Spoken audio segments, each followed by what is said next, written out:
Seluruh honorer K2 di instansi ini tidak lolos administrasi P3K 2024. Astagfirullah. Nah, kira-kira apa yang menyebabkan seluruh honorer K2 tidak lolos administrasi P3K 2024 di instansi ini? Yuk kita cek informasinya bersama. Assalamualaikum warahmatullahi wabarakatuh. Bagi Bapak Ibu yang belum subscribe channel ini, mohon diklik dulu tombol subscribe-nya, bunyikan lonceng notifikasinya, like, komen, dan juga di-share video ini kepada yang membutuhkan. Dikutip dari jpnn.com, seluruh honorer K2 salah satu dinas di Provinsi Sumatera Utara tidak lolos administrasi P3K 2024. Menurut Koordinator Honorer Tenaga Teknis Administrasi Provinsi Sumatera Utara yaitu Arfi, semua honorer K2 yang mengabdi di Dinas PUPR tidak satupun yang lolos administrasi P3K 2024. Dia bingung mengapa panitia seleksi daerah menjadikan mereka tidak memenuhi syarat, karena dianggap tidak punya pengalaman kerja sesuai jabatan yang dilamar. Kami ini melamar di dinas lain yang sesuai dengan ijazah, karena dinas tempat kami mengabdi tidak membuka formasinya, kata honorer K2 yang sudah mengabdi lebih dari 19 tahun ini kepada JPNN Jumat 1 November 2024. Dia mengungkapkan, di dinas PUPR honorer K2 ada 40 orang. Ironinya, satu pun tak ada yang lolos.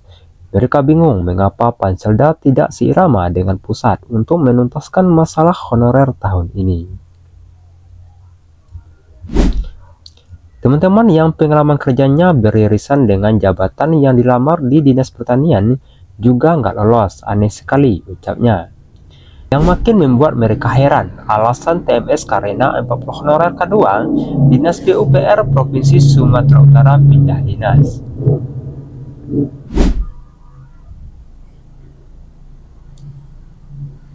Jadi, alasan TMS disebut pengalaman pekerjaan tidak relevan dengan bidang tugas jabatan yang dilamar, ucapnya.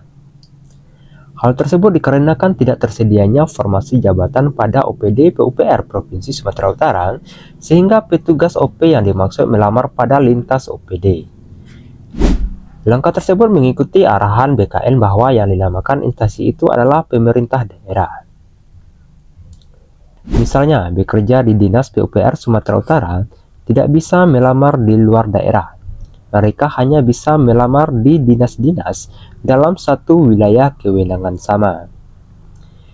Ini cara menerjemahkan frasa instansi bikin kami jadi korban. Kalau tidak terdaftar sebagai peserta seleksi P3K 2024, bagaimana bisa diangkat menjadi P3K, cetusnya. Saat ini, kata Arfi, 40 honorer K2 Dinas PUPR Provinsi bidang operasional dan pemeliharaan jaringan irigasi berharap ada solusi dari pemerintah. Tenaga non-ASN terdata di BKN dari Dinas PUPR Provinsi dari OP juga tingkat kelulusannya kurang lebih 10% dari total 300 orang. Kami berharap pemerintah pusat ikut menyelesaikan masalah di Sumatera Utara karena seluruh honorer K2 Dinas PUPR tidak bisa mengikuti seleksi P3K 2024 karena dianggap pengalaman kerja tidak sesuai, terangnya. Menurut Arfi, seharusnya honorer K2 tidak perlu dimintai pengalaman kerja di instansi yang dilamar, sebab pengabdian 19 tahun bukan waktu yang pendek. Nah, itulah informasinya yang menyebabkan seluruh honorer K2 di instansi ini di Sumatera Utara tidak lolos administrasi P3K 2024. Terima kasih sudah menonton. Wassalamualaikum warahmatullahi wabarakatuh.